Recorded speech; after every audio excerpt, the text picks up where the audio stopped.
नमस्कार दोस्तों, मैं रेखा तिवारी जागृति एजुकेशन चैनल में आपका स्वागत करती हूं। आज का टॉपिक है भारतीय संविधान। इसके पहले मैं एक वीडियो बना चुकी हूं भारतीय संविधान पर, जो कि आपका 13 तक हो चुका था। अब आज आपका 14 to 22 एक्सप्लेन कर दूंगी और थोड़ा एक सरसरी निगाह इस पर भी आपको 1 से लेकर 13 तक डाल दूंगी। आपको क्या है कि आप भारतीय संविधान में 22 भाग थे, जो गिनती के हिसाब से 25 थे। ये आपको मैंने बता चुकी थी। भारतीय संविधान एक कानूनी दस्तावेज है जिसके अकॉर्डिंग हमारा देश चलता है। इसमें समय समय पर थोड़े थोड़े भाग जोड़े गए थे, जो बीच में जिक्र करते हुए इसके आर्टिकल्स और इसमें कुछ मैटर्स आपको बताते हुए चलूंगी, जो आपके आने वाले एग्जाम के लिए बहुत ही फायदेमंद होगा। तो आप पूरे ध्यान से इसको पढ़ लीजिए। अगर एक बार में नहीं समझा, 2 बार वीडियो देख लिया कहने आपको पक्का याद हो जाएगा। तो एक सरल तरीके से आपको पूरे 22 भाग याद कराने की हमारी कोशिश रहेगी। तो ये आपका पहला भाग है। पहले आप एक बार सरसरी निगाह में सबके नाम ही याद कर लो, कौन से भाग में कौन सा नाम आता है। तो इससे आपको सरलता होगी भाग में उसके मैटर आपको याद करने में। तो पहला भाग है भारत के राज्य, उसका भारत संघ राज्य है, संघ राज्य और उसका क्षेत्र। दूसरा है नागरिकता। तीसरा है मौलिक अधिकार। चौथा है डीपीएसपी यानी नीति निर्देशक तत्व। और चौथे का है मौलिक कर्तव्य। मौलिक कर्तव्य के बाद भाग 5 आता है। भाग 5 में है आपका संघ की कार्यपालिका और भाग 6 में है राज्य की कार्यपालिका। जैसे कि आपने देखा, राज्य की कार्यपालिका, संघ की कार्यपालिका निश्चित कर दिया गया। ये आपको मैंने एक्सप्लेन कर दी हूँ कब, कैसे और किस अनुच्छेद के तहत निश्चित किया गया। और 8वां आपका संघ राज्य क्षेत्र। और 9वां है पंचायतें। पंचायतों में 9 में है तो 9 का और 9 ख जोड़ा गया। क में क्या था? नगर पालिकाएं थी। ख में क्या था? सहकारी समितियां थी। 10 है अनुसूचित जनजाति से संबंधित है। 11वां है संघ राज्य संबंध। 11वां भाग क्या है? संघ राज्य संबंध। 12वां ब से ब वित्त याद रखेंगे आप, वित्त संपत्ति संविदा एवं वाद। आपका 13 में 3 आता है तो 3 बातों का जिक्र है। व्यापार वाणिज्य समागम। भारतीय राज्य में आप व्यापार वाणिज्य समागम कैसे करते हैं, शासन प्रशासन शर्तें हैं इसमें। और उसके बाद 14 है आपका मोस्ट इंपॉर्टेंट। 14 भाग है संघ और राज्यों के अधीन सेवाएं, यानी अखिल भारतीय सेवाएं और लोक सेवा आयोग इसी अनुच्छेद में आपका है। कौन से है? भाग 14 में है। और 5वें में है निर्वाचन। निर्वाचन भी मोस्ट इंपॉर्टेंट आपका। और 16वां भाग है आपका कुछ वर्गों के लिए विशेष उपबंध। 17वां है राजभाषा। 18वां है आज से आपातकालीन उपबंध। 19वां है प्रकीर्ण और 20वां है आपका संविधान संशोधन। संविधान संशोधन जो है कॉन्स्टिट्यूशन अमेंडमेंट आपका मोस्ट इंपॉर्टेंट है। और 21वां है आपका अस्थायी संक्रमणकालीन उपबंध। अस्थायी संक्रमणकालीन उपबंध। और 20वां है आपका संक्षिप्त नाम प्रारंभ, हिंदी में प्राधिकृत पाठ निरसन। आपको ये सब आपको 22 भाग है, इसके आर्टिकल्स बता देंगे, कुछ मैटर्स बताएंगे, कौन सा इंपॉर्टेंस है ये भी बताते चलेंगे। आने वाले एग्जाम के लिए आपको ये बहुत ही महत्वपूर्ण है, आपको एग्जाम क्रैक करने में काफ़ी हेल्प करेगा। जिसमें आपको बता दे रहे हैं पहला भाग में कैसे कैसे क ख करके जोड़ा गया। पहले आप ये समझ लो 25 कैसे हुआ आपका 22 से। थोड़ा आप इसमें सर से निकाल डालो। देखिए ये भाग 4 है, 4 में क जोड़ा गया। आप क जोड़ा गया तो इसको भी आप एक भाग मान लेते हैं। क्या जोड़ा गया? क। अब इसमें देखो 9 में क जोड़ा गया, आप इसको मान लेंगे। दूसरा भाग आपका ये हो जाएगा। ख में आपका तीसरा भाग ये हो जाएगा। अब आपको 14 में भी जोड़ा गया था। 14 का है अधिकरण। क्या है ये? अधिकरण। अधिकरण को आप चौथा भाग मांग लें। अब आपके दिमाग में रहेगा कि अगर हम 22 में 4 प्लस करते हैं तो ये तो 26 हो जाएगा। आपके माइंड में आएगा, क्योंकि गणना के हिसाब से हमने 25 बताया तो ये 26 हो जाएगा। तो कैसे होगा? क्योंकि आप माइंड में रखिए कि 7वें भाग को हमने हटा दिया है। क्या है? हमारे संविधान से निश्चित कर दिया गया 7वें। जब इसमें 26 में से 22 में से 1 घटेगा तो 21 बचेगा। 21 में हम 4 प्लस करेंगे, कितना आ जाएगा?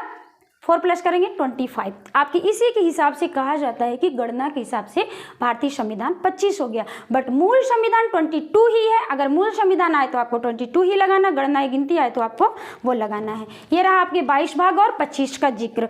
लगता है कि आपको समझ में आ गया होगा। अब इसके अंदर आर्टिकल्स और क्या क्या आपको इसमें मैटर हमने बता दिया था 13 तक, तो थोड़ा थोड़ा आर्टिकल पे जिक्र करते हैं। पहले में क्या है? संघ और उसका राज्य क्षेत्र। 1 से 1 to 4 तक है इसका आर्टिकल। नागरिकता सृजनशिप कहाँ तक है? 5 to 11 तक। आप ऊपर से रिलेट करते हुए चलेंगे। मौलिक अधिकार क्या है? 12 से 35 तक। कितना है? 12 से 35 तक आर्टिकल्स हैं। आपका नीति निर्देशक तक 36 से 51 तक है। कहाँ तक है? 36 से 51 तक। देखते हुए चलेंगे, आपको दिख रहा है। मौलिक कर्तव्य है, जैसे यहाँ से 51 है तो इसमें 51 का जोड़ा गया और इसी मौलिक कर्तव्य प्रेजेंट टाइम में 11 मौलिक कर्तव्य। संघ की कार्यपालिका शक्ति अब यहाँ पे 51 है तो यहाँ पे क्या होगा 52 to 151, 52 से 151 तक आर्टिकल्स है। और यहाँ पे राज्य की कार्यपालिका शक्ति है 152 से 237 तक, कितना है 237 तक। अब 238 में निरीक्षित कर दिया गया है 7 भाग को, इसका जिक्र हमने स्पेलिंग कर दिया, आप पहले वीडियो में आप देख लीजिएगा। संघ का राज्य क्षेत्र, संघ और राज्य क्षेत्र इसमें जिक्र किया गया, तो इसमें क्या होगा 339 से 342 तक, कितना होगा 339 से 342 आर्टिकल्स आते हैं। इसको आप इसको ध्यान में रखते हुए चलिए। पंचायतें हैं, अब इसकी पंचायतों के पहले तो हम आपको इसका आर्टिकल्स बता देते हैं कि 339 से लेके 342 तक, इसमें 343 से 343 से आड़ा तक है, क्या है आड़ा तक, इंग्लिश में ओ कहते हैं। और नगर पालिका है 343 से, वेरी केयरफुली आप इसको सुनेंगे और देखेंगे भी, 343 से यह यहाँ अड़ा है तो यहाँ पे त होगा, त से 343 यह छ तक है, कहाँ तक है यह छ तक, आप इसको त से यह छ तक याद रखेंगे। यहाँ पे सहकारी समितियाँ हैं 343, यह ज से यह ज, अब आपके समझ में आना चाहिए, छ है तो यहाँ पे ज स्टार्ट होगा, यह ज से यहाँ पे यह न तक होगा, कहाँ तक होगा यह न तक होगा, यही आपका आर्टिकल्स। अब आपको थोड़ा और समझा दें कि 1992 में अंतः स्थापित किया गया, कहाँ किया गया 1992 में पंचायतों को अंतः स्थापित किया गया 92वां संविधान संशोधन, 92 रहेगा और 73वां संविधान संशोधन, क्या रहेगा 73वां। और नगर पालिका को कब किया गया 74वें संविधान संशोधन, और आपका ईयर दोनों का यही रहेगा, ईयर दोनों का यही रहेगा, 73वां संविधान संशोधन एंड 74वां संविधान संशोधन। अब ये बहुत बाद में जोड़ा गया, चूंकि 2011 में जोड़ा गया, कब जोड़ा गया 2011 में। और कौन सा संविधान संशोधन, तो 97वां यानी 97वां संविधान संशोधन के तहत अंतः स्थापित किया गया सहकारी समितियों का। ये आप याद कर लोगे तो कहीं ना कहीं आपका क्वेश्चन ये आ ही जाता है, आपके लिए मोस्ट इंपॉर्टेंट। आप तो 3 बार वीडियो को देख लीजिए, आपको निश्चित तौर से याद हो जाएगा। और आपका 10वां है अनुसूचित जाति जनजाति, और अनुसूचित जाति जनजाति 244 से क तक है, जब 243 से ये है तो 244 से ये क तक है। अनुसूचित जाति जनजाति, संघ और राज्य संबंध 245 से 243 अनुच्छेद है। आपका आ जाता है 12वां, ब से 12 ब से वित्त संपत्ति संविदा एवं वाद। अब आपको 263 से, तो यहाँ पे 200 आर्टिकल 264 से लेकर 264 टू 300A तक है। आपको यहाँ पे बता दें कि 3 वित्त संपत्ति संविदा एवं वाद, संपत्ति संबंधित वित्त संबंधित कोई भी चीज़ है, वाद है, आर्टिकल्स है, बातें हैं, मैटर से कहाँ पे आएगा 12 भाग में आएगा, क्योंकि उसी से संबंधित है। जैसे कि चूंकि हमारा मौलिक अधिकार आपको पता होगा कि पहले 7 था, बाद में 6 कर दिया गया। कौन सा हटाया गया 44वें संविधान संशोधन के साथ 1978 में हमको संपत्ति को अधिकार को हटाकर हमें उसके कानूनी अधिकार बना दिया गया, जो कहाँ रखा गया, जो भाग 12 में 300A में रखा गया। 300A आपके लिए बहुत ही इंपॉर्टेंट है, आप इसको ध्यान में रखते हुए चलेंगे। आपका 13वां है व्यापार वाणिज्य समागम, व्यापार 3 लिखा है तो 3 बातों का विशेष रूप से जिक्र है, व्यापार वाणिज्य एवं समागम। 14वां आपका लिए मोस्ट इंपॉर्टेंट है, ये भी आपका 15वां भी, संघ एवं राज्यों के अधीन सेवाएं, जैसे कि लोक सेवा आयोग और अखिल भारतीय सेवाएं, सारे का जिक्र इसी भाग 14 में, संघ और राज्यों के अधीन सेवाएं। और भाग ख है अधिकरण, अधिकरण में अब इसमें आता है कि 3 व्यापार वाणिज्य समागम की आर्टिकल्स क्या है, तो 301 से 307 तक आपका ये है, और 308 से लेकर 323 तक आपका संघ व राज्यों के अधीन सेवाएं हैं। ये आपको याद करते हुए चलिए आर्टिकल्स भी। अब यहाँ पे 323 है तो अधिकरण कहाँ से होगा, 323 का कर देंगे, का या ए, तो 323 का या में क्या रखा है, अधिकरण रखा गया। निर्वाचन आपका वेरी इंपॉर्टेंस है, क्योंकि निर्वाचन भी आता है और भाग भी आ जाते हैं, कौन से भाग में है आपको सुमेलित में आ जाएगा, या नहीं तो वो नहीं आएगा तो उसके अनुच्छेद आ जाएंगे, निर्वाचन कौन से अनुच्छेद में है। निर्वाचन आयोग और वोट, और उसके बाद की कैसे वोट का 18 से 21 से 18 कैसे हुआ, ये सब का ईयर आर्टिकल सब आपको निर्वाचन में है। तो इसका आर्टिकल्स क्या है 324 से 329 तक के अंदर इसका जिक्र इनकी बातों का किया गया है।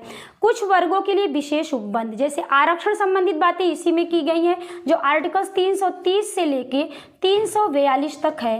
कहाँ से है, 342 तक है, 330 से लेके 342 तक इसमें अनुच्छेद आपके हैं। उसके बाद आता है आपका राजभाषा। राजभाषा भी आपके लिए महत्वपूर्ण है, सारे भाग ही महत्वपूर्ण है, जो ज़्यादा है वो आपको बता दें। राजभाषा किसमें जिक्र गया है, 343 में किया गया।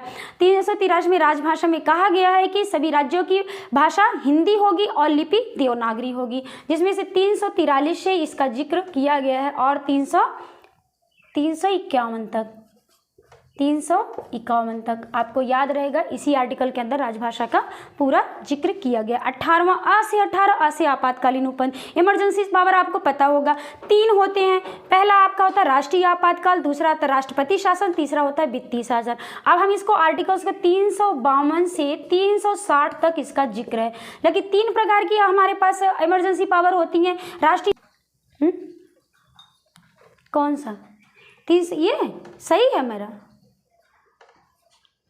हाँ 300 कैसे होती है, 352 में आपका राष्ट्रीय आपातकाल है, 356 में आपका राष्ट्रपति शासन है, इसको याद रखेंगे, और 360 में है, महत्वपूर्ण है आपका 360 का क्वेश्चन अक्सर आते हैं कि कौन से आर्टिकल में वित्तीय आपातकाल है, तो 360 में है। कौन सा ऐसा आपातकाल है जो अभी तक लागू नहीं हुआ, ऐसे भी क्वेश्चन बनते हैं, तो वो भी वित्तीय आपातकाल है। तो आपको आपातकाल भी मोस्ट इंपॉर्टेंट है। उसके बाद प्रकीर्ण आता है, प्रकीर्ण का आर्टिकल आप याद रखोगे 19वें भाग में है, 361 से 367 तक है, मतलब 367 तक है आपका आर्टिकल्स। कौन सा आर्टिकल्स, प्रकीर्ण वाला। संविधान संशोधन, ये भी लिया आपके लिए मोस्ट इंपॉर्टेंट, इस पर आप विशेष नजर रखेंगे क्योंकि संविधान संशोधन कहाँ से लिया गया, तो साउथ अफ्रीका से लिया गया। कौन से आर्टिकल में है, तो 368 आर्टिकल में है। कौन से आर्टिकल में है, 368, आप 368 याद रखेंगे। कौन से आर्टिकल में है, 368 में है, आप इसको भी याद रखेंगे। 3 बातों का इसमें जरूरी से याद रखना कि कौन से भाग में, 20वें भाग में है अमेंडमेंट, और कौन सा आर्टिकल है, 368 है। कहाँ से लिया गया, साउथ अफ्रीका से लिया गया है, आप इसको विशेष रूप से याद रखेंगे, साउथ अफ्रीका से लिया गया है।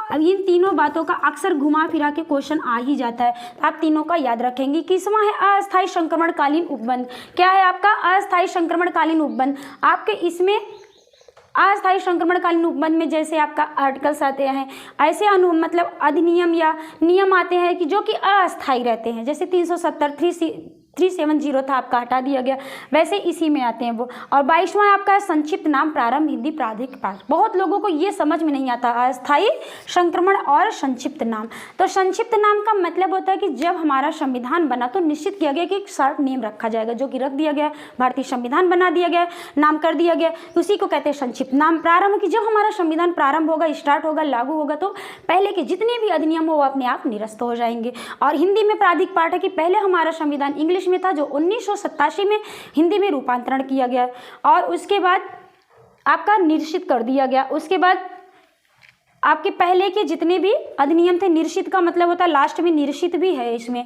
तो निरसित को निरसित कर दिया गया जो पहले के अधिनियम थे वो। और यही है आपका 22 भाग जो कि कंप्लीट हो चुका है। आप अस्थायी संक्रमणकालीन के आपका आर्टिकल है 369 से 392 तक, कितना है 369 से 392 तक। अब इसके बाद इसमें आता है 393 से 393 से 395 तक आपका आर्टिकल्स भी कंप्लीट हो गया और भाग भी कंप्लीट हो गया। आप इसको याद रखोगे, थोड़े समय में ज़्यादा आपको बताने की कोशिश की, और उम्मीद है कि आपको पढ़ के 2-3 बार वीडियो पढ़ के आप एकदम से याद कर लेंगे और निश्चित तौर से याद हो जाएगा आपको, बिल्कुल बिना तनाव लिए, बिना कोई माइंड को यूज किए। आप हल्के सरलता से बहुत इजी बेस में आपको 22 भाग याद हो जाएंगे। तो ये रहा आपका 22 भाग। धन्यवाद।